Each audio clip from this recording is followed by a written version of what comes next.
এই মাসটির আল্লাহ পাক এত বরকত দিয়েছেন।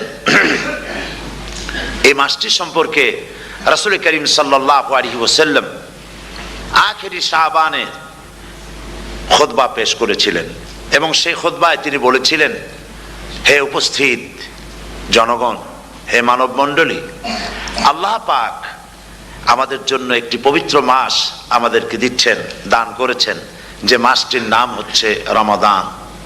রমাদান হচ্ছে রামদুন, রা মিম দত, রাম ধাতু থেকে উৎপত্তি, এর অর্থ হচ্ছে জ্বালানো, পুড়িয়ে দেওয়া, ভস্ম করে দেওয়া। রমাদান, রমজান মুবারকে যারা নাকি সিয়াম সাধনা করে, আত্মত্যাগ করে, অর্থাৎ তিতিক্ষা, ত্যাগ এবং তিতিক্ষা করে, রমজান মুবারকে আল্লাহ পাক যেভাবে রোজা চান ওইভাবে যারা রোজা রাখে, তাদের সমস্ত গুনাহ সমূহকে আগুন যেমন আবর্জনাকে জ্বালিয়ে দেয়, রোজা যদি সঠিকভাবে কারো হয় তাহলে তার গুনাহগুলিকে এইভাবে জ্বালিয়ে ভস্ম করে দেয়। সুবহানাল্লাহি ওয়া বিহামদিহি। এই রমাদান আমাদের সামনে। আমি আমার আলোচনার শুরুতে আমি আপনাদের খেদমতে আরজ করতে চাই যে মাসটির মধ্যে আমরা প্রবেশ করতে যাচ্ছি, দুটি জিনিস আমাদের সামনে এখন। একটি হচ্ছে আমরা মাহে রমজানকে ইস্তেকবাল করতে যাচ্ছি, মাহে রমজান আমাদের সামনে। দোয়া করে নেই যে আল্লাহ পাক এই পবিত্র রমজানের সম্মান করার মতো তৌফিক আমাদেরকে দান করো, আর যেভাবে রোজা রাখলে পরে তুমি খুশি হও সেইভাবে আমাদেরকে রোজা রাখার তৌফিক দান করো, বলি আমিন। এটি হচ্ছে সর্বশ্রেষ্ঠ মাস আল্লাহ পাক মুসলমানদের জন্য দান করেছেন। আবারও বলি আলহামদুলিল্লাহ। কোরআন শরীফের মধ্যে আল্লাহ সমস্ত ইবাদতের কথা বলেছেন, কিন্তু ডিটেইলস আলোচনা করেন নাই। হজ করতে হবে, কিন্তু উকুফে আরাফা করতে হবে, রমিয়ে হেজার করতে হবে, রমিয়ে জেবার করতে হবে, তারপরে 7 বার তাওয়াফ করতে হবে, সাফা মারওয়া সাই করতে হবে। এগুলি কিন্তু কোরআন শরীফে আসে নাই, ডিটেইলস আসে নাই। নামাজ পড়তে হবে, কিন্তু জোহরে কয় রাকাত, আসরে কয় রাকাত, মাগরিবে কয় রাকাত, এই রাকাতগুলি কিভাবে বিন্যস্ত করতে হবে কোরআন শরীফে তা আসে নাই, বর্ণনা করা হয়নি। যাকাত দিতে হবে, কিন্তু কত টাকা হলে কত টাকা দিতে হবে, কত মন ধান হলে কতটুকু দিতে হবে, কত ছাগল হলে, কত গরু হলে, কত পরিমাণ সোনা হলে, কত পরিমাণ রৌপ্য মজুদ থাকলে যাকাত দিতে হবে, এর বিস্তারিত বিবরণ কোরআন শরীফে আসে নাই। চিন্তা হতে পারে যে তাহলে এগুলো আমরা পাইলাম কই? আমরা পেয়েছি কোরআনের ব্যাখ্যা হচ্ছে রাসূল করিম সাল্লাল্লাহু আলাইহি ওয়াসাল্লাম, হুজুর এটাকে আমাদেরকে বলে দিয়েছেন। তিনি সারে ছিলেন, শরীয়ত প্রণেতা ছিলেন। তো সমস্ত ইবাদতকে আল্লাহ পাক সংক্ষেপে সংক্ষেপে তিনি আউটলাইন অথবা গাইডলাইন তিনি দিয়েছেন আল্লাহ পাক। রমজান মুবারক হচ্ছে একমাত্র ইবাদত যে রমজান সম্পর্কে আল্লাহ পাক ডিটেইলস পূর্ণ একটি রুকু আল্লাহ পাক আলোচনা করেছেন। সুবহানাল্লাহ। রোজা শুরু করবেন কোনখান থেকে, শেষ করবেন কোথায় গিয়ে, সফরে প্লেনে যখন চলবেন তখন আপনার রোজার অবস্থা কি হবে, যদি দেশে যান তখন কি হবে, অসুস্থ হলে কি হবে, কিভাবে রোজা রাখবেন, কিভাবে রোজা ভাঙবেন, তারপরে কখন শুরু হবে, কখন কি হবে ইত্যাদি বিস্তারিত বিবরণ রোজার মতো করে এত অন্য কোন ইবাদতের ব্যাপারে আল্লাহ এতটা বলেন নাই যতটা বলেছেন রোজার ব্যাপারে। তাহলে নিশ্চয়ই বুঝতে পারছেন রোজাটা অত্যন্ত গুরুত্বপূর্ণ ইবাদত। সবটাই গুরুত্বপূর্ণ, কিন্তু রোজাটা আল্লাহর কাছে বেশি গুরুত্বপূর্ণ। সুবহানাল্লাহ। আচ্ছা, বেশি গুরুত্বপূর্ণ কেন সে কথা কি বলবো? অবশ্যই বলবো। বেশি গুরুত্ব এই কারণে, আল্লাহ পাক বলেছেন, এটা হচ্ছে হাদিসে কুদসি, আল্লাহ পাক বলেছেন আস-সাওমু লি ওয়া আনা আজজি বিহি। অন্য রিওয়ায়াতে এসেছে ওয়া আনা উজজা বিহি। আস-সাওমু লি, রোজা হলো আমার জন্য। কে বলতেছেন বলুন তো? আল্লাহ পাক বলছেন রোজা হচ্ছে আমার জন্য, রোজার পুরস্কার আমি দেব। অন্য বর্ণনায় এসেছে রোজা আমার জন্য আর রোজাদারের পুরস্কার আমি আল্লাহ নিজেই পুরস্কার। সুবহানাল্লাহ, সুবহানাল্লাহ। তাহলে প্রশ্ন আসে, আল্লাহ পাক বলছেন রোজা আমার জন্য, আস-সাওমু লি। আল্লাহ তো একথা কোথাও বলেন না আজ-যাকাতুলি, আস-সালাতুলি, আল-হাজ্জুলি। রোজা আমার কি বলে, যাকাত আমার জন্য, হজ আমার জন্য, নামাজ আমার জন্য, একথা কিন্তু আল্লাহ বলেন নাই। অবশ্যই আমরা যাকাত হোক, নামাজ হোক, হজ হোক কার জন্য করি? আল্লাহর জন্য করি। রমজানের ব্যাপারে আল্লাহ খাস করেছেন যে আস-সাওমু লি, রোজা আমার জন্য। এই কথাটার অর্থ কি, তাৎপর্য কি, ব্যাখ্যা কি, সিগনিফিকেন্স কি? এর সিগনিফিকেন্স হচ্ছে এই যে প্রত্যেকটা ইবাদতের দুটি ধরন আছে। কয়টা ধরন বলুন তো? দুটি ধরন। একটি ধরন হচ্ছে বাহ্যিক আর একটা হচ্ছে আভ্যন্তরীণ। প্রত্যেকটা ইবাদতের দুটি দিক আছে, একটা মানুষকে দেখানো আর একটা ভেতরের। যেমন নামাজ, একটি লোক নামাজ পড়ে না, কিন্তু এমন একটা সমাবেশের মধ্যে পড়ে গেছে সবাই নামাজ পড়ে। এখন আমি যদি নামাজ না পড়ি তাহলে লোকে বলবে কি? তখন উজু আছে কি না আছে দাঁড়াই গেল আল্লাহু আকবার। তাহলে দেখা গেল নামাজ আল্লাহর জন্য পড়ে, আবার মানুষের জন্য দেখাবার জন্য করে। যাকাত এটা দেয় মানুষে, তার নিয়তটাকে আল্লাহ পাক ভালো জানেন। কিন্তু কিছু লোক তেমন আছে যাকাতের নামে লুঙ্গি, আমাদের দেশে আছে, এখানে কি করে আমি জানি না, লুঙ্গি শাড়ি কিনে তারপরে বাড়িতে সব জমা করে এরপরে গরিবদের দাওয়াত দেয় এবং সকলকে দেখায় এভাবে লুঙ্গি দিল, শাড়ি দিল, লোকেরা দেখলো যে যাকাত দিল, খুব যাকাত দিয়েছে। কোরবানির ব্যাপারে এভাবে বিরাট একটা গরু কিনলো, কিনে মানুষকে দেখাইলো। চট্টগ্রামে আছে সবচেয়ে বড় দামের গরু একটা কিনে গরুর গলায় মালা একটা পরাইয়া তারপরে শহর ঘুরায়। এখন অবশ্য এটা কমে গেছে আগের থেকে অনেক। মানুষ দেখুক যে অমুকে এই গরুটা কোরবানি করেছে। এটা কি কোরবানির জন্য হলো না মানুষকে দেখাবার জন্য হলো? হজ, টাকা আছে, লোকেরা বলবো কি যে এত টাকার মালিক তাও হজে যায় না, সুতরাং যাই একটু হজ করে আসি। তাহলে হজ করা গেল, আবার মানুষকে দেখাবার জন্য করলো। দুটি জিনিস আছে। কিন্তু একমাত্র রোজা যদি কেউ রাখে মানুষকে দেখাবার জন্য সকাল থেকে শুরু করে সন্ধ্যা পর্যন্ত না খাইয়া কোনো পাগলও থাকবে না। বলেন আপনারা ঠিক কিনা? সে তো মানুষকে দেখাবার জন্য দাঁত পরিষ্কার করে নিল আর দুপুরে ভাত খাই নিল, বউতেও টের পাইল না। পারবে কিনা? পারবে। টয়লেটে গিয়ে খাই নিল ভালো করে, কোন একটা আড়াল জায়গা নিয়ে খেয়ে গেল, বাচ্চাও দেখলো না, বউতেও দেখলো না, খেয়ে নিল।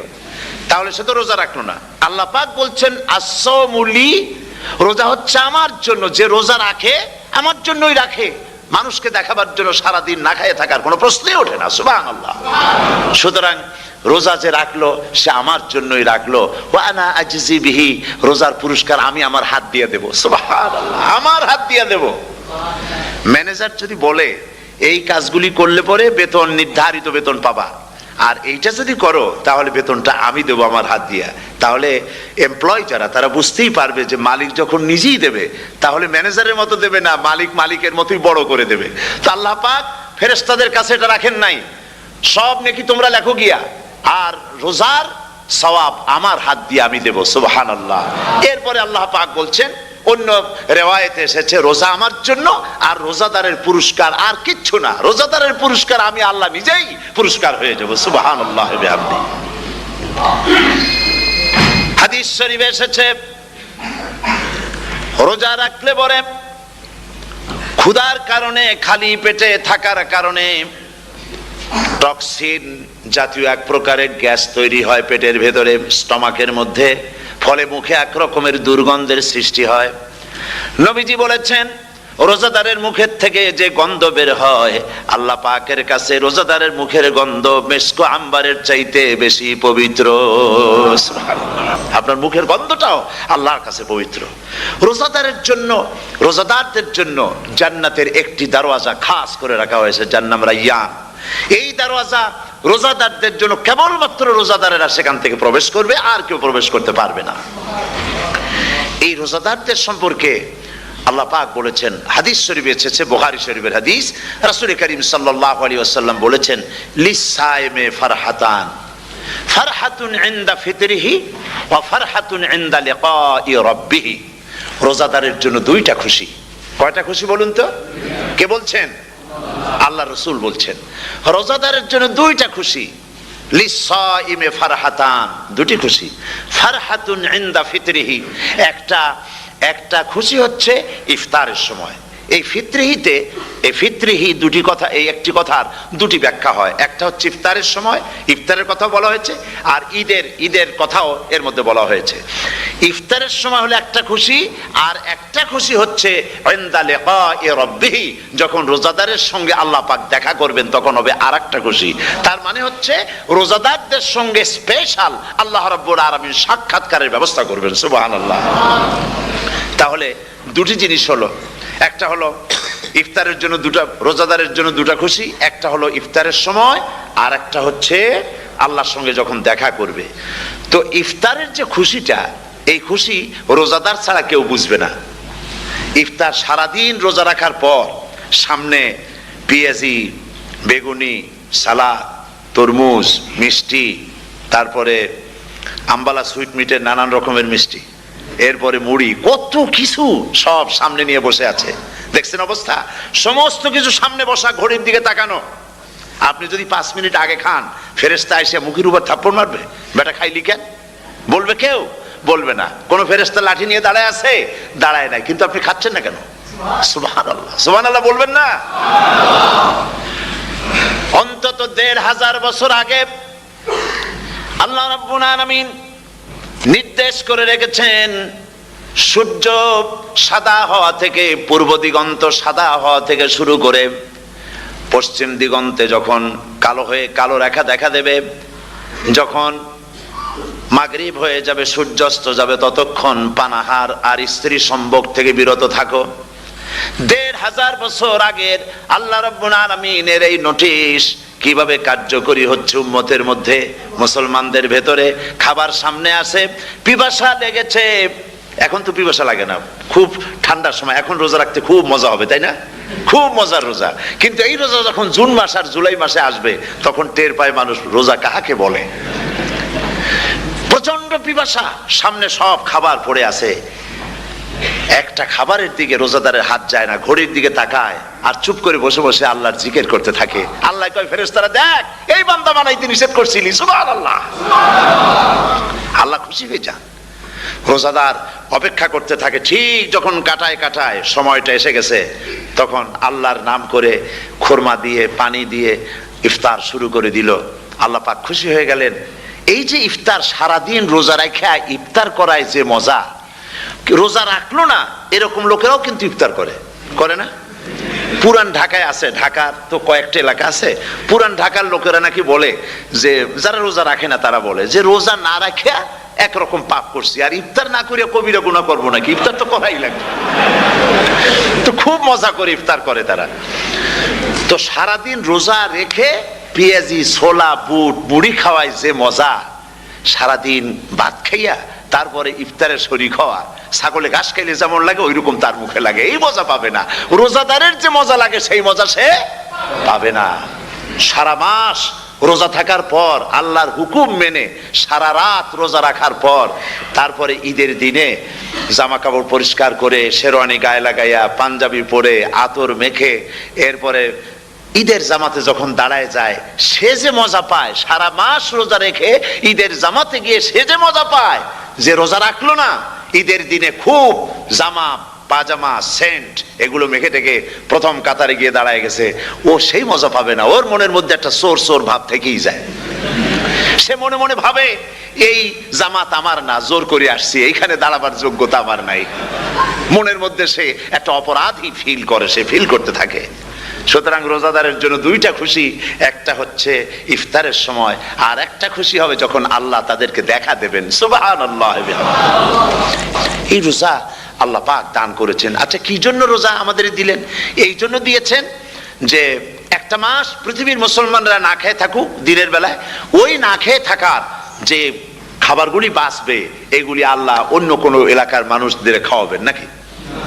এই জন্য করেছেন রোজা, এই জন্য করেন নাই।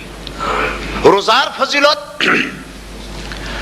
আল্লাহর নবী বলেছেন, রমজান মুবারকের এত ফজিলত, মানুষ যখন কোন ইবাদত করে, আল্লাহ পাক সেই ইবাদতের নেক আমলের সওয়াব 10 থেকে শুরু করে 700 পর্যন্ত বাড়ায় দেন। 10 থেকে শুরু করে 700 বাড়ায় দেন, ইল্লা সাওম, রোজা ছাড়া। নবীজি বলেছেন, রমজান মুবারকে কেউ যদি একটি নফল কাজ আদায় করে, একটি নফল ইবাদত করে, অন্য মাসের একটি ফরজ আদায় করার সওয়াব আল্লাহ পাক নামায়ে আমলে দিয়ে দিবেন।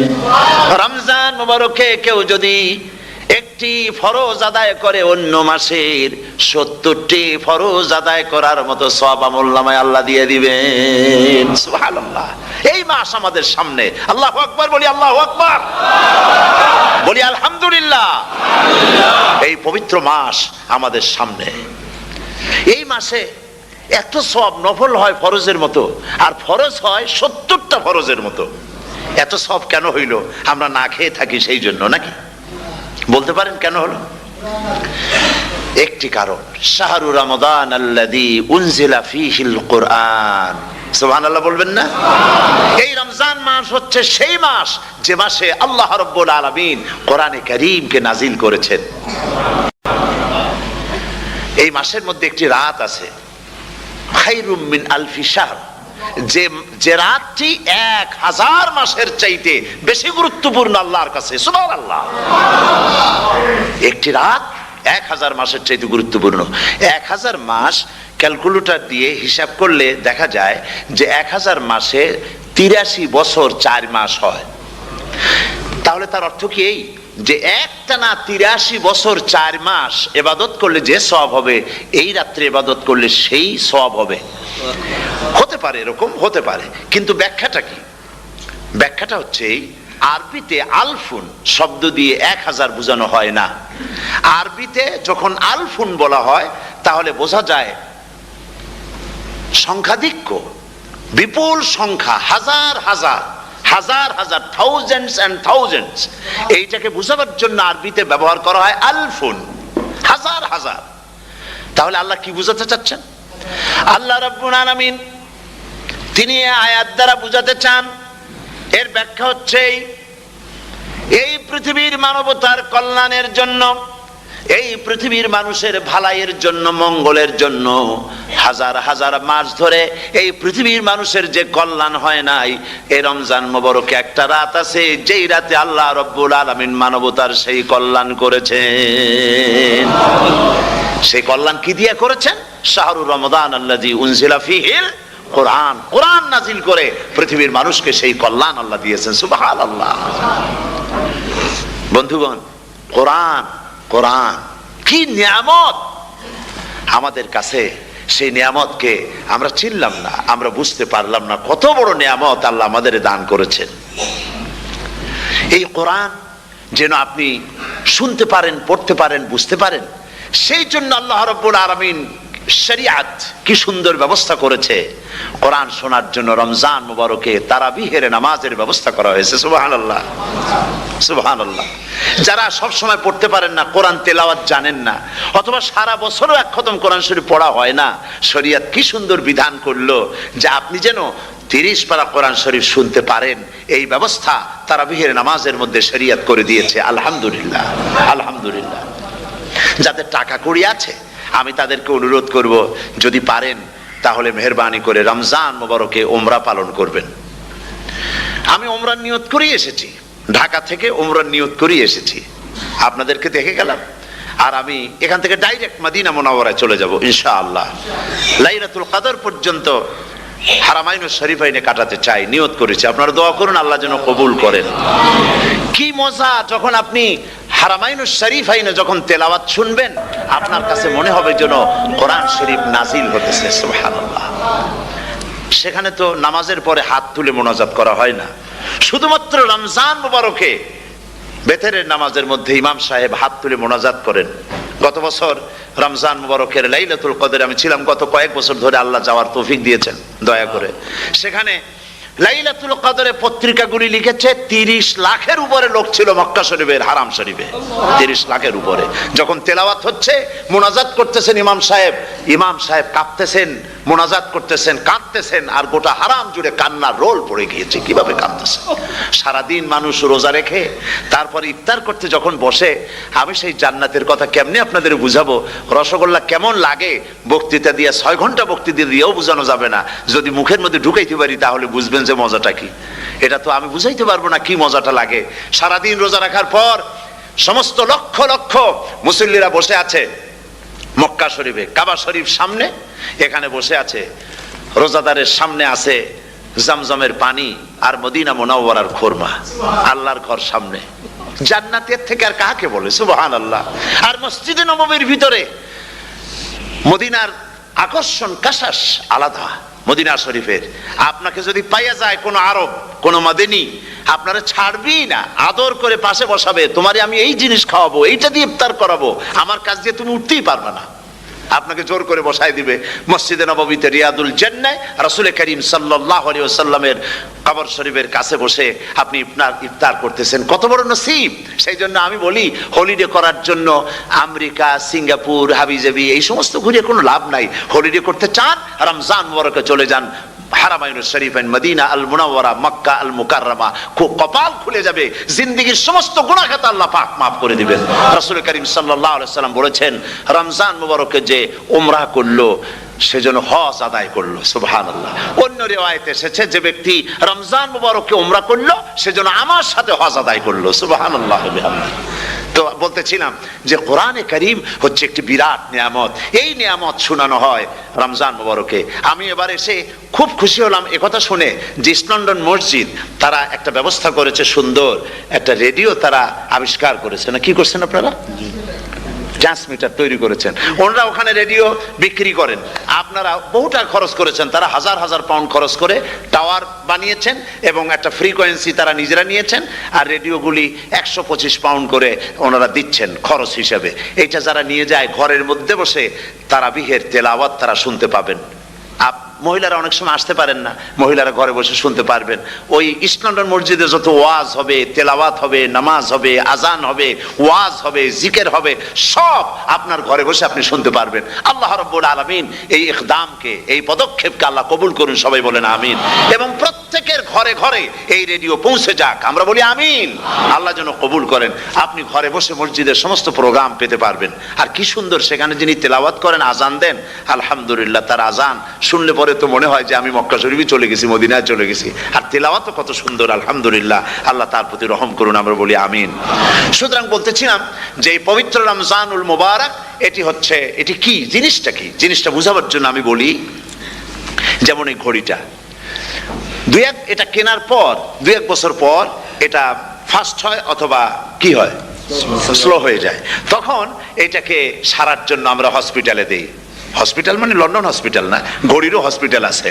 তো ঘড়ির হসপিটালে দিলাম, ওরা এটাকে দেখে শুনে ওয়াইলিং করে টরে দিল ঠিক মতো। একবার যদি ঠিক করে দিল, আবার আমার 1-2 বছর চললো, আর কোনো ডিস্টার্ব করবে না, ঠিক কিনা? আপনার গাড়ির ইঞ্জিন যদি কোনো রকমের অসুবিধা করে, তাহলে গাড়ির ইঞ্জিনকে ওভারহোলিং করতে হয়, ইঞ্জিন ডাউন দিতে হয়। একবার যদি ইঞ্জিন ডাউন দিলেন, ওভারহোলিং করলেন, তাহলে আপনার এই গাড়ি 5-6 বছরের জন্য আর হাত দিতে হবে না। এ কথাগুলি বুঝতে পারছেন কিনা? সারা জীবন, সারা মাস অন্যায় করার পরে, গুনাহ করার পরে মানুষের অন্তঃকরণে কালিমা লেগে যায়। আল্লাহ রাব্বুল আলামিন রমজান মুবারকের একটা ব্যবস্থা করেছেন, ইঞ্জিন ওভারহোলিং এর মতো, ইঞ্জিন ডাউন দেওয়ার মতো। আপনার কালবকে, আপনার আত্মাকে, আপনার বিবেককে, আমার বিবেককে পরিষ্কার করার জন্য রমজান মাস করে দিয়েছেন। রমজান মুবারকের একটি মাসের কোর্স যদি কমপ্লিট করা যায়, তাকওয়া দিয়া যদি ভরে দেওয়া যায়, তাহলে বাকি 11 মাস আরামসে চলবে, কোনো অসুবিধা হবে না। নবীজি বলেছেন, রমজান মুবারকে মাস আসার সঙ্গে সঙ্গে আল্লাহ রাব্বুল আলামিন তিনি জান্নাতের সমস্ত দরজাগুলি খুলে দেন, আর জাহান্নামের সব দরজাগুলি আল্লাহ রাব্বুল আলামিন বন্ধ করে দেন। সুবহানাল্লাহ। আর শয়তানকে শৃঙ্খল দিয়ে বেঁধে ফেলা হয়, শিকল দিয়ে শয়তানরে বান্ধা হয়ে যায়। এই হাদিসটা যখনই শোনাই বিভিন্ন জায়গায়, লোকেরা বিভিন্ন জায়গায় প্রশ্ন করে, হুজুর কোন তো যে শয়তানরে বান্ধাতে হয়, কিন্তু রমজান মাস হতো লোকেরা মদ খায়, মিথ্যা কথা কয়, তাহলে শয়তান বান্ধা থাকলো কেমনে? আমি বলি, দেখেন, এরও ব্যাখ্যা আছে। এর ব্যাখ্যা হলো এই, কোন কোন ঘড়ি আছে একবার চাবি দিলে 6 মাস চলে, আর একবার চাবি দিলে 2 বছর চলে, আবার চাবি দিলে লাইফ চলে যায়। এরকমের ঘড়িও আছে। কোন কোন মানুষের শয়তানে এমন চাবি দিছে যে চাবিতে 6 মাস চলে, কোনটায় 10 মাস চলে, কোনটায় বছর চলে। রোজার মাসেও যারা গুনাহ করে, শয়তানে এমন চাবি দিছে যে রোজার মাসেও বন্ধ হচ্ছে না। এরা শয়তানের খপ্পরে পড়ে গেছে। আল্লাহ এই চাবি থেকে মুসলমানদেরকে হেফাজত করুন, বলি আমিন। জোরে বলেন আমিন। শয়তান থেকে পানাহ কেউ দিতে পারে না, কোন গভর্নমেন্ট পারবে না। ব্রিটিশ গভর্নমেন্ট পারবে নাকি? American government? কেউ পারবে না। শয়তান থেকে পানাহা দিতে পারে কেবলমাত্র কে? ওই আল্লাহ রাব্বুল আলামিন আমাদেরকে শিখায় দিয়েছেন, শয়তানের ওয়াসওয়াসা থেকে আমার কাছে পানাহা চাও। আউযু বিল্লাহি মিনাশ শাইতানির রাজিম। বিতাড়িত মরদুদ শয়তানের ওয়াসওয়াসা থেকে পানাহা চাই, আল্লাহর কাছে পানাহা চাও। আল্লাহ পাক বলেন, আমি পানাহা দিতে পারি শয়তানের ওয়াসওয়াসা থেকে। শয়তান থেকে আশ্রয় একমাত্র সিকিউরড, নিরাপত্তা পেয়েছেন আল্লাহর পয়গম্বরেরা। সুবহানাল্লাহ। আম্বিয়া আলাইহিমুস সালাম তারা আল্লাহ কর্তৃক নিয়ন্ত্রিত, শয়তানের ক্ষমতা নাই পয়গম্বরদের কাছে যাওয়া। চতুর সীমানার ভেতরে শয়তান প্রবেশ করে কোন নবীকে ওয়াসওয়াসা দিতে পারবে না, বলি সুবহানাল্লাহ। এই জন্য শয়তান থেকে বেঁচে যাওয়া, শয়তানের ওয়াসওয়াসা থেকে বাঁচা খুবই কঠিন। সেই জন্য আল্লাহ পাক বলছেন শয়তানকে বেঁধে রাখা হয়, জান্নাতের সমস্ত দরজা খোলা, জাহান্নামের সমস্ত দরজা বন্ধ হয়ে যায়। এই নিয়ামতের মাস আমাদের সামনে। প্রত্যেকটি যখন কোনো ওয়ার্কশপ হয়, তো ওয়ার্কশপের জন্য এক একটা কি বলে সিলেবাস থাকে। রমজান মুবারক একটা ওয়ার্কশপ। এই ওয়ার্কশপের মধ্যে একটা সিলেবাস আছে, সেই সিলেবাসের নাম হচ্ছে কোরআন। কোরআন কোরআন কোরআন নাজিলের মাসে আমরা কি কোরআন তেলাওয়াত করি? বলেন। রোজা হচ্ছে, হাদিস শরীফের মধ্যে বলা হয়েছে আস-সাওমু জুন্নাহ, রোজা হচ্ছে ঢাল। রোজা কি কন্ত? ঢাল বোঝেন তো? ঢাল কি? প্রোটেক্টর। আপনি জিহাদের ময়দানে, যুদ্ধের ময়দানে নিরাপত্তার জন্য, বাইরের থেকে আক্রমণকে ফিরাবার জন্য কি ব্যবহার করেন? ঢাল ব্যবহার করেন। রোজা হচ্ছে ঢাল, শয়তানের সমস্ত আক্রমণ থেকে বাঁচার জন্য রোজা হচ্ছে ঢাল। রোজার দিনে কেউ যদি আপনার সাথে ঝগড়া করে, তাহলে রাসূল বলেছেন তুমি বলো, তুমি ঝগড়ায় প্রবৃত্ত হবে না। তোমার সাথে যদি কেউ ঝগড়া করে, তুমি বলবে ইন্নী সাইম, আমি রোজাদার। আমি তোমার মতো ঝগড়া করতে আমিও পারি, আমি তোমার মতো গালাগালি দিতে পারি, কিন্তু আমি দেব না, ঝগড়াও করব না, গালিও দেব না, মারামারিও করব না, কারণ আমি রোজাদার। সুবহানাল্লাহ। রোজা আপনাকে গুনাহ থেকে বাঁচায় দেবে। দেখেন রোজা কিভাবে গুনাহ থেকে বাঁচায়। মিথ্যেবাদী, মিথ্যেবাদী সারাক্ষণ মিথ্যে কথা বলে, কিন্তু রোজার মাস আসছে। এখন মিথ্যাবাদী যারা, তাদের ঘনিষ্ঠ লোকদের কাছে শুনেছি যে তারা বলে, যদি কোনো লোক দিনের বেলা আইসা যায় আর এমন কথা, যে কথা বলতে গেলে মিথ্যা বলা ছাড়া উপায় নাই তার জন্য, সে তখন বলে ভাই তুমি তো অসময় আসছো, এখন আমি খুব ব্যস্ত, আই এম ভেরি বিজি, তুমি রাত্রে আসো। কথা বুঝতে পেরেছেন তো? রোজা হচ্ছে কি? রোজাটা কি বলে? ঢাল। কোন মেয়ে লোকের দিকে চোখ পড়লো, আহা আমি তো রোজাদার, চোখকে সাথে সাথে নিচে নামায় ফেললো। গানের আওয়াজ আসলো, আমি তো রোজাদার, সে গানটা শুনলো না। কাজী সমস্ত গুনাহ থেকে বাঁচার জন্য রোজা একটা বিরাট হাতিয়ার। সুবহানাল্লাহ। এই মাসে আল্লাহ রাব্বুল আলামিন এই মাসটা, এই রোজাটা কেন দিয়েছেন? লাআল্লাকুম তাত্তাকুন, ইয়া আইয়ুহাল্লাযীনা আমানু কুতিবা আলাইকুমুস সিয়ামু কামা কুতিবা আলাল্লাযীনা মিন ক্বাবলিকুম লাআল্লাকুম তাত্তাকুন। হে বিশ্বাসীরা, তোমরা যারা ঈমান এনেছো, শোনো, আমি রোজাকে তোমাদের জন্য ফরজ করেছি, যেমন করে ফরজ করেছিলাম তোমাদের পূর্বপুরুষদের উপরে। রোজা শুধু আমাদের উপরে ফরজ হয়েছে তা না, আমাদের আগে যারা যেসব নবীরা আসছিলেন তাদের উপর রোজা কি ছিল? ফরজ ছিল। সুতরাং এই রোজা তোমাদের উপরে ফরজ, এই জন্য লাআল্লাকুম তাত্তাকুন, যাতে করে তোমরা কি হতে পারো? পরেজগার হতে পারো। কি হতে পারো? পরেজগার, মুত্তাকি হতে পারো, আল্লাহকে ভয় করতে পারো। একমাত্র আল্লাহর ভয় মানুষকে ভালো বানাতে পারে। একটা মানুষ জান্নাতে যাওয়ার জন্য, জাহান্নাম থেকে বাঁচার জন্য একটা জিনিস, কয়টা জিনিস বলেন? একটি জিনিস যদি ভেতরে থাকে তাহলে সমস্ত গুনাহ থেকে বাঁচতে পারে। আর একটি জিনিস যদি না থাকে তাহলে এমন কোনো কাজ নাই পৃথিবীতে যা সে করতে পারে না। সেই কাজটার নাম কি? তাকওয়া। সবাই বলেন কাজটার নাম কি? তাকওয়া।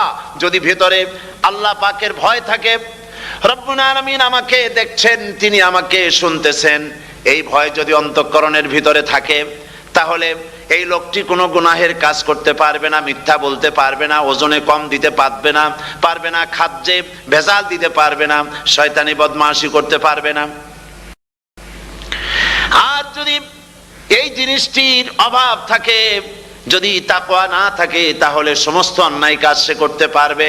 এই জন্য আল্লাহ রাব্বুল আলামিন বলেন, রোজা এই জন্য দান করেছে যাতে করে, রোজার মাস এই জন্য দিলাম, লাআল্লাকুম তাত্তাকুন, তোমাদের ভিতরে তাকওয়ার সৃষ্টি হয়। এই ওয়াজ আমি আপনাদের সামনে অনেকবার করেছি। হযরত ওমর রাদিয়াল্লাহু তাআলা আনহু রাতের বেলায় ঘুরতে ঘুরতে দেখেন এক বাড়িতে আলো জ্বলছে, শেষ রাত। এই রাত্রে বাড়িতে আলো জ্বলে কেন? ভাবলেন কোনো অসুখ বিসুখ হলো নাকি। তো উনি কাছে গেছেন, গিয়ে কান পেতে শুনতেছেন। বাড়ির মালিক বুড়ি তার যুবতী মেয়েকে ডেকে বলছে, মা ওঠো, তাড়াতাড়ি ওঠো। কেন? কয় যে সকাল তো হয়ে গেল, দুধ দই এনেছি, আমি দুধ এনে রাখছি, এখন তুমি পরিমাণ মতো সবটা পাত্রে পানি দিয়ে ভরে দাও, তাহলে ওজন বেশি হবে আর আমরা ভালো লাভ করতে পারবো। মেয়ে বলছে, মা তুমি বলো কি? এটা আমার দ্বারা সম্ভব না। কেন সম্ভব নয়? হযরত ওমর এক ফরমান জারি করেছেন। তিনি বলেছেন তিনি পানিতে দুধের মধ্যে পানি মিশাতে নিষেধ করেছেন। তাছাড়া রাসূল করিম সাল্লাল্লাহু আলাইহি ওয়াসাল্লাম খাদ্যদ্রব্যে ভেজাল দিতে নিষেধ করেছেন। কাজী হযরত ওমরের এই নির্দেশকে আমি অমান্য করতে পারবো না। মা বলছে, দেখো ওমর এখন তো ঘুমাইতেছে, এত রাত্রে তিনি কি এখানে আসছেন নাকি আমাদের এই কারবার দেখতে? তুমি পানি মিশাও ইচ্ছে মতো। মেয়ে বলছে, মা হযরত ওমর ঘুমাতে পারেন, তার পুলিশেরা, তার গোয়েন্দা বিভাগের লোকেরা ঘুমাতে পারেন, হযরত ওমরের চোখকে ফাঁকি দেওয়া যাবে, হযরত ওমরের পুলিশকে ফাঁকি দেওয়া যেতে পারে, কিন্তু আল্লাহ রাব্বুল আলামিনের চোখকে ফাঁকি দেওয়া যাবে না। আমার পক্ষে সম্ভব নয়, আমি দুধে পানি মিশাতে পারবো না। হযরত ওমর রাদিয়াল্লাহু তাআলা চলে গেলেন, গিয়ে তার ছেলেকে ডেকে বললেন, ছেলে আমি তো এখন বুড়া হয়ে গেছি, আমার বিয়ের বয়স নাই, আমি একটা মেয়ের খোঁজ নিয়ে আসছি, যদি আমার বয়স থাকতো এই মেয়েটার আমি বিয়ে করতাম। সুবহানাল্লাহ, সুবহানাল্লাহ। তো এই মেয়েটা তুমি খোঁজ নাও, যদি বিয়ে না হয়ে থাকে তুমি প্রস্তাব দাও বিবাহের। কি সৌন্দর্য তিনি দেখলেন মেয়েটার মধ্যে, স্বাস্থ্য, রূপ, যৌবন, কি দেখলেন? তাকওয়া। জোরে বলেন না, কি দেখলেন? তাকওয়া। এই তাকওয়া তিনি দেখলেন। এই তাকওয়ার উপরে ভিত্তি করে আমিরুল মুমিনিন, অর্ধেকটা পৃথিবীর প্রেসিডেন্ট, খলিফাতুল মুসলিমিন, আমিরুল মুমিনিন হযরত ওমর তার ছেলের জন্য পুত্রবধূ করে তাকে ঘরে নিয়ে আসলেন। সুবহানাল্লাহ। ফায়দা কি হলো? ফায়দা এই হলো, এই মেয়ের গর্ভে যে মেয়ে হলো, সেই মেয়ের গর্ভে যে মেয়ে হলো, সেই মেয়ের গর্ভে ফারুকে সানি হযরত ওমর ইবনে আব্দুল আজিজ রাহমাতুল্লাহ আলাইহির মতো ফারুকে সানি আল্লাহ দান করে দিলেন। সুবহানাল্লাহ বিহামদি। এটা নাম হচ্ছে তাকওয়া। এই তাকওয়ার ব্যাপারে হযরত ওমর রাদিয়াল্লাহু তাআলা আনহু তিনি হযরত কাব বিন উবাই রাদিয়াল্লাহু তাআলা আনহুকে জিজ্ঞেস করেছিলেন যে তাকওয়ার একটা ব্যাখ্যা আপনি কি আমাকে বলতে পারেন, তাকওয়ার ব্যাখ্যাটা কি? তিনি বললেন, হ্যাঁ পারি। কি ব্যাখ্যা? তিনি বললেন যে দেখুন, তাকওয়ার ব্যাখ্যা হচ্ছে এই যে সংকীর্ণ একটি রাস্তা, সরু ন্যারো একটা রোড, এই ন্যারো রোডের দুই দিকে আছে কাঁটাযুক্ত লতা পাতা। এই কাঁটাযুক্ত লতা পাতার মধ্য দিয়ে এই সরু রাস্তা দিয়ে আপনি যখন যাবেন তো কিভাবে যাবেন? হযরত ওমর বললেন, আমার জামা কাপড় এইভাবে খুব আটোসাটো করে আমরা যাব, যাতে করে গায়ের চামড়াও না ছেড়ে আমার জামাও যাতে না ছিঁড়ে যায়। হযরত কাব বিন উবাই রাদিয়াল্লাহু তাআলা আনহু বলছেন, এটার নামই হচ্ছে তাকওয়া। এটার নাম কি? তাকওয়া। এটার নাম হচ্ছে তাকওয়া। দুনিয়ার অসংখ্য পাপের ভেতর থেকে আপনি চলে যাবেন, পাপ যেন আপনাকে স্পর্শ করতে না পারে। এটার নাম তাকওয়া। বাইন মাছ নিশ্চয়ই খেয়েছেন আপনারা, না লন্ডনে পাওয়া যায় না? পাওয়া যায়। এই বাইন মাছ যারা খেয়েছেন আপনারা, আমি জানি না আপনারা জানেন কিনা, বাইন মাছ কোথায় থাকে? পানিতে থাকে না কাদায় থাকে? মাশাআল্লাহ, বাইন মাছ থাকে কাদার মধ্যে। কিন্তু এই বাইন মাছ যারা ধরেছে তাদের মুখে শুনেছি আমি যে বাইন মাছ থাকে কাদায়, ওকে যখন ধরে টেনে বের করা হয় কাদার মধ্য থেকে, এক ফোঁটা কাদা ওর গায়ে নাই। এই কলুষিত সমাজ, পাপে ভরপুর, গ্রেট ব্রিটেন, আমেরিকা, পাশ্চাত্য, আমাদের দেশ, সর্বত্র পাপ আর পাপ। এই পাপের মধ্যে বাইন মাছ শুধু খাইয়েন না, ওর কাছ থেকে শিক্ষাও গ্রহণ করেন। ও যেমন কাদার মধ্যে থাকে, কাদা ওর গায়ে লাগে না, আপনিও এই সমাজের মধ্যে আপনি আপনার কাজ চালিয়ে যান, পাপ যেন আপনাকে স্পর্শ না করে। আল্লাহ যেন পাপের থেকে আমাদের বাঁচান। আমরা বলি আমিন, সবাই বলেন আমিন। এটার নাম হচ্ছে তাকওয়া। আর তাকওয়া লম্বা জামায় তাকওয়া হয় না, লম্বা দাড়িতে তাকওয়া হয় না, পাগড়ি একটা বানলেই তাকওয়া হয় না। রাসূলুল্লাহ সাল্লাল্লাহু আলাইহি ওয়াসাল্লাম বলেছেন তাকওয়া হা হুনা, হা হুনা, হা হুনা, তিনবার বলেছেন, বুকের দিকে দেখায় বলেছেন তাকওয়া হা হুনা। তাকওয়া হচ্ছে এখানে। এর অর্থ এই নয় যে আমি দাড়িকে আমি ছোট করে দেখছি, জামাকে ছোট করে দেখছি, তা নয়। কিন্তু বলছি যে তাকওয়াটা হচ্ছে অন্তরের ভেতরে। এই অন্তরের ভেতর থেকেই এটার বহির প্রকাশ হতে হবে। আপনার কথায়, আপনার বলায়, আপনার ওঠায়, আপনার বসায়, আপনার চালচলনে, আপনার বিয়ে শাদীতে, আপনার ব্যবসা বাণিজ্যের সর্বত্র তাকওয়ার ছাপ প্রদর্শিত হতে হবে। তাহলেই আমার মধ্যে তাকওয়া এসেছে বলে প্রমাণ হবে। আর এটাই আল্লাহ পাক চান। রমজান মোবারকে তোমাদের মধ্যে তাকওয়া সৃষ্টি হোক। রোজা সম্পর্কে এই কথাগুলি আমি বলে নিলাম। প্রথম 10 দিন শুধু রহমত নাজিল হবে, দ্বিতীয় 10 দিনে আল্লাহ পাক শুধু মাফ করতে থাকবেন, আর তৃতীয় 10 দিনে আল্লাহ পাক জাহান্নাম থেকে মুক্ত করে দিবেন। সুবহানাল্লাহ। রমজানে মক্কা শরীফে, মদিনা শরীফে ছোট্ট একটা বাচ্চাও ঘুমায় না। অন্তত 5-7 বছর, 8-10 বছর বয়স হয়ে গেছে এরকম বাচ্চা সারা রাত্রে 1 সেকেন্ডের মধ্যে ঘুমায় না। সমস্ত লোক জাগে, ফজরের নামাজ পড়তে থেকে ঘুমায়, সব সমানে দুই হাতে নেকি কামাই করে। নেকি কামাইয়ের মৌসুমে বাহার, রমজান হচ্ছে নেকি কামাইয়ের বসন্তকাল। আপনারা যেন খবরদার মিস করবেন না খবরদার। এই মাসটা পুরাপুরি কাজে লাগাবার জন্য মায়েরা, আমার মায়েরা, বোনেরা, মেহেরবানি করে এই মাসটা কাজে লাগাবেন। গীবত গাইবেন না, রাগারাগি করবেন না, ঝগড়াঝাটি করবেন না, মিথ্যা কথা বলবেন না, তেলাওয়াত, জিকির, আজগার। আর পুরুষেরাও এই জিকির আজগারের মধ্যে, মানুষকে ভালো কাজের আদেশ করার মধ্যে যা আজকে আল্লাহ আমার দিয়ে বলাইলেন, এই কাজগুলি আমি এবং আপনারা সবাই যেন আমল করতে পারি। আল্লাহ তৌফিক দান করুন। আপনারা এই মোনাজাতের পরে যে যে এলাকায় গিয়ে জামাতে এশার নামাজটা আদায় করবেন, এখানে নামাজের কোনো ব্যবস্থা করা যায় নাই বলে আমরা দুঃখ প্রকাশ করছি। পাশে যেখানে মসজিদ পান, জামাতে এশার নামাজটা খবরদার আদায় করে নেবেন, নামাজ ছেড়ে দেবেন না। 5 ওয়াক্ত নামাজ সঠিকভাবে আদায় করবেন। আর মদের ব্যবসা যাদের আছে, মদের ব্যবসা ছেড়ে দিবেন। আর মদের চাকরি যারা করেন, সেখান থেকে এই চাকরি উঠাইয়া কোনো ভালো জায়গায় চাকরি করার জন্য চেষ্টা করবেন। জেনা, ব্যভিচার, নাচ, গান ইত্যাদি, তাস, পাশা, জুয়া, অন্যায় কাজে যাব না। আল্লাহ যেন কবুল করেন, বলেন আমিন। বলেন সবাই আমিন। এটাই কাজ। শিরক এবং বেদাতের বাড়ির কাছেও আমরা কেউ যাব না। এই তওবা করে খাঁটি মুসলমান হইতে হবে। আমরা কতদিন বাঁচবো জানি না। আল্লাহ পাক যেন আমাদেরকে ঈমানের সাথে রাখেন। যাদের মুখে দাড়ি নাই, আল্লাহ পাক তাদের মুখে দাড়ি লাগায় দিক, বলি আমিন। আপনারা চেষ্টা করেন রসুলের এই সুন্নতটা আমল করার জন্য। যেহেতু আমরা মারা যাব, চিরদিন বাঁচবো না, তো আল্লাহ রসুলের কাছে কেমনে আমরা আমাদের চেহারা দেখাবো? জামায়, দাড়িতে, টুপিতে, পর্দায়, মেয়ে লোকদের পর্দা করার মধ্যে, সবটার মধ্যে রসুল্লাহর সুন্নত যেন আমরা আমল করতে পারি। আল্লাহ যেন তৌফিক দেন। আল্লাহুম্মা আমিন। রব্বানা যালামনা আনফুসানা ওয়া ইন লাম তাগফির লানা ওয়া তারহামনা লানাকুনান্না মিনাল খাসিরিন। সবাই পড়েন, রব্বানা যালামনা আনফুসানা ওয়া ইন লাম তাগফির লানা ওয়া তারহামনা লানাকুনান্না মিনাল খাসিরিন। রব্বানা যালামনা আনফুসানা ওয়া ইন লাম তাগফির লানা ওয়া তারহামনা লানাকুনান্না মিনাল খাসিরিন। রব্বুল আলামিন প্রচন্ড ঠান্ডাকে উপেক্ষা করে হাজার হাজার নারী পুরুষ স্টেপনি গ্রিন স্কুলে আল্লাহ তোমার কোরআন শোনার জন্য, তোমার নবীর হাদিস শোনার জন্য দীর্ঘক্ষণ বসে আছেন।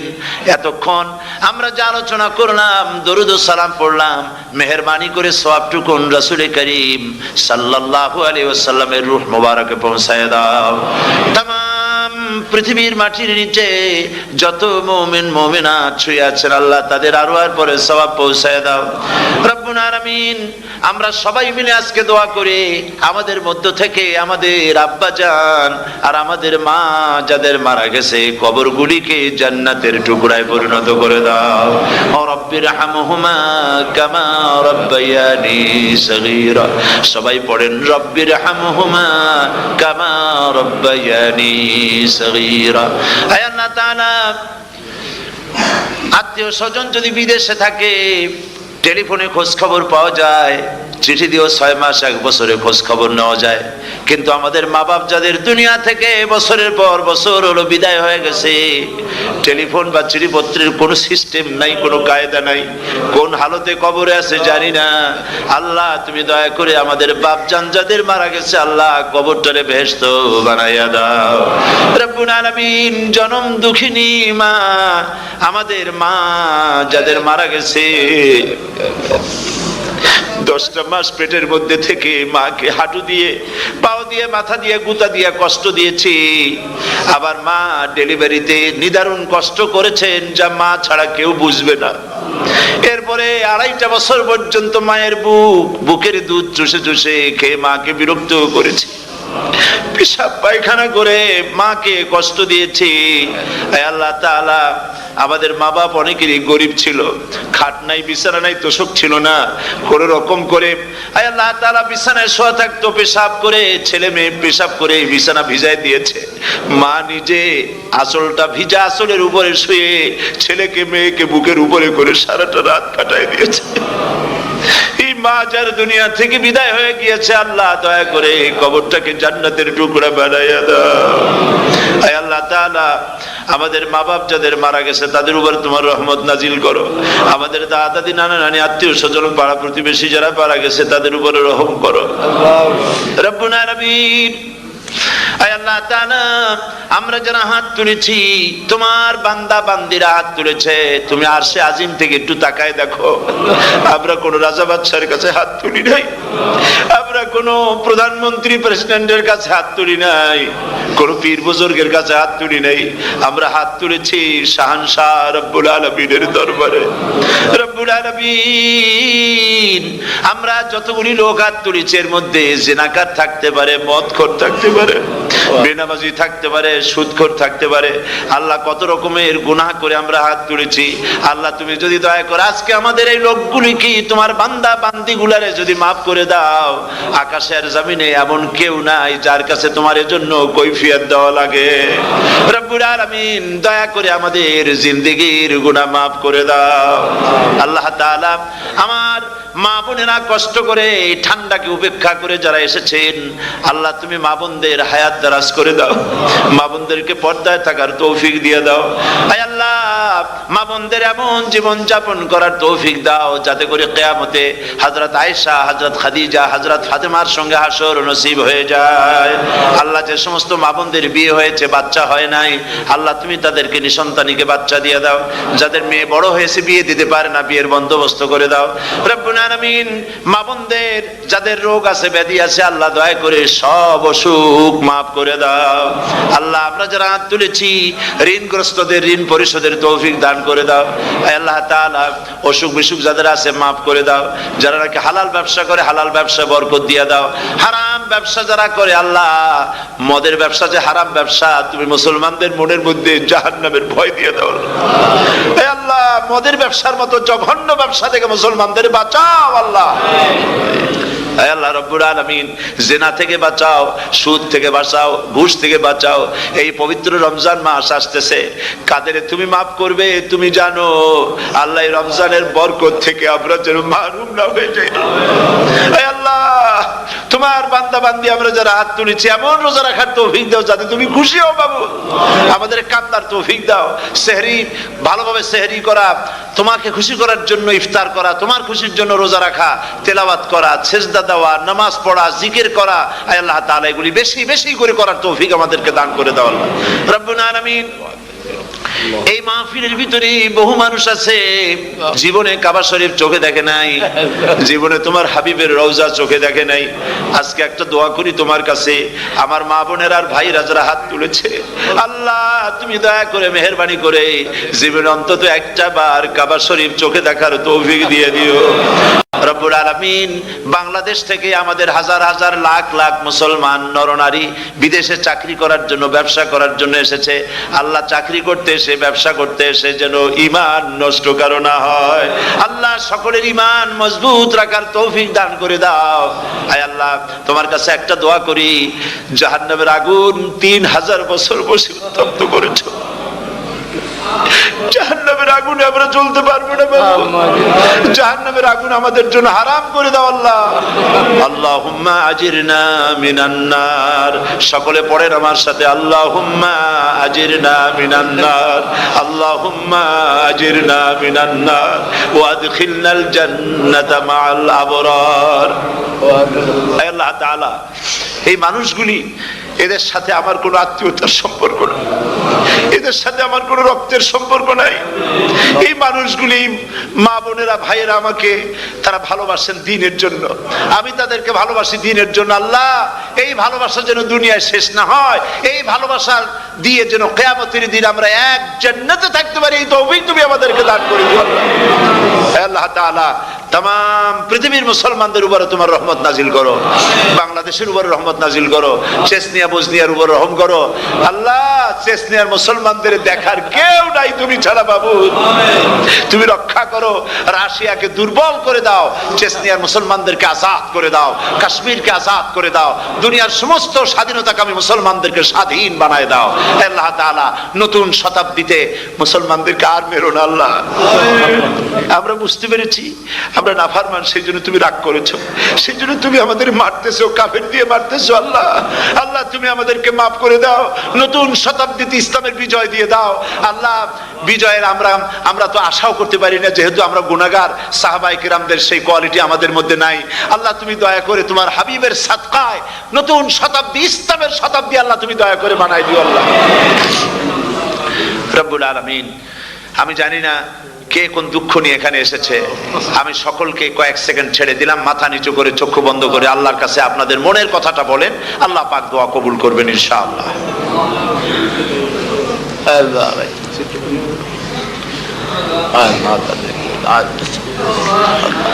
আল্লাহ তাআলা তোমার বান্দারা বান্দিরা মনে মনে যে যা চাইলো আল্লাহ সকলের নেক আশা তুমি পুরা করে দাও।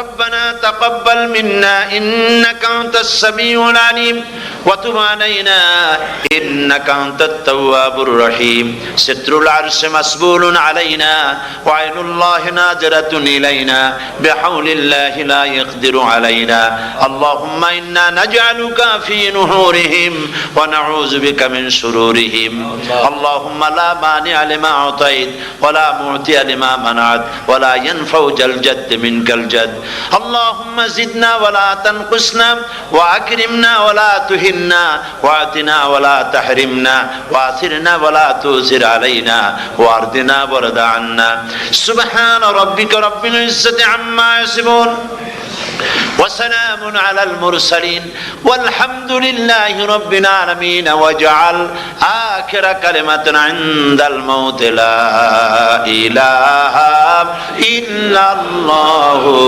محمد رسول الله السلام عليكم ورحمة الله